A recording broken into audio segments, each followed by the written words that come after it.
नमस्कार दोस्तों, आप सभी का स्वागत है short and out 2.0 YouTube channel पर। Rajasthan high court Hindi steno से संबंधित डिक्टेशन प्राप्त करने के लिए आप हमारे चैनल को सब्सक्राइब करें तथा वीडियोज को लाइक एवं शेयर करें।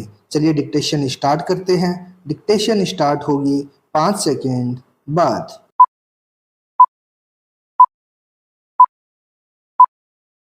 स्टार्ट। एक शहर में एक व्यापारी रहता था। उसका व्यापार काफी दूर दूर तक फैला हुआ था। उसके काफिले असम, बंगाल और कश्मीर तक जाते थे।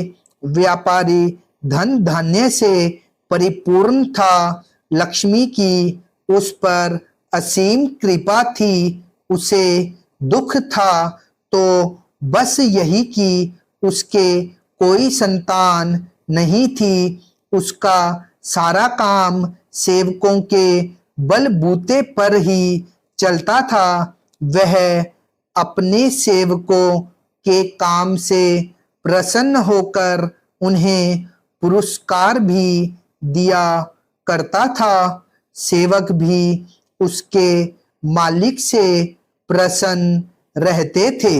व्यापारी के गोदाम में अथाह माल पड़ा रहता था। उसकी रखवाली के लिए उसने 4 पहरेदार नियुक्त किए थे।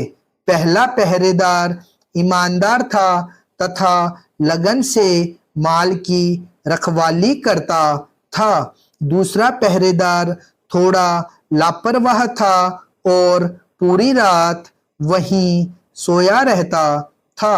तीसरे पहरेदार की आदतें खराब थी। वह रात होते ही अपने नशे पानी के जुगाड़ में लग जाता था। चौथा पहरेदार सबसे गया बीता था। वह चोर था। जैसे ही रात होती वह इधर उधर चोरी करने निकल जाया करता था। गोदाम का माल यदि सुरक्षित था तो सिर्फ ईमानदार पहरेदार की वजह से, लेकिन व्यापारी यही समझता था कि चारों पहरेदार लगन से चौकीदारी करते हैं और उसके गोदाम की हिफाजत करते हैं। इसलिए एक दिन खुश होकर व्यापारी ने चारों पहरेदारों को पुरस्कार देने का निश्चय किया।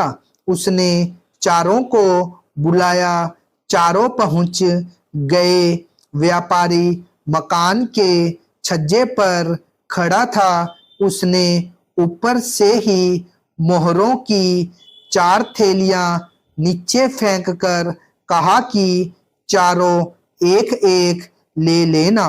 जब थैलियां नीचे आई तो चारों पहरेदार उन्हें लेने के लिए लपके। 3 पहरेदारों को तो थैलियां मिल गई, किंतु जो ईमानदार था उसे थैली नहीं मिली।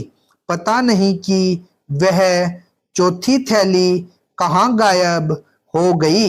ईमानदार चौकीदार ने व्यापारी से शिकायत की। व्यापारी समझ गया कि किसी पहरेदार ने 2 थैलियां हथिया ली है। व्यापारी को यह देखकर बहुत बुरा लगा कि उसका कोई सेवक बेईमान भी है। उसे किसी भी हालत में बेईमान सेवक स्वीकार नहीं था। वह उसी समय राजमहल पहुंचा और राजा को सारी बात कह दी। राजा ने कोतवाल को बुलाया और कहा कि कल तक चोर का पता लगाओ, नहीं तो नौकरी से हाथ धोना पड़ेगा। कोतवाल परेशान हो गया। उसने चारों पहरेदारों को कोतवाली में बुलाया और पूछताछ की। उसने सारी नीतियां अपना ली, किंतु चोर का पता नहीं चला। गुस्से में आकर उसने चारों पहरेदारों को हवालात में बंद कर दिया और घर आकर चारपाई पर लेट गया। यह तो स्पष्ट था कि उन चोरों में से ही कोई एक चोर है, मगर वह सच्चाई स्वीकार करके अपना गुनाह कबूल करने को राजी नहीं था। यही सब देखकर कोतवाल को नौकरी हाथ से जाती नजर आ रही थी। यही उसकी चिंता का कारण था। कोतवाल की बेटी अपने पिता को चिंतित देखकर परेशान हो उठी। वह बड़ी सयानी और समझदार थी।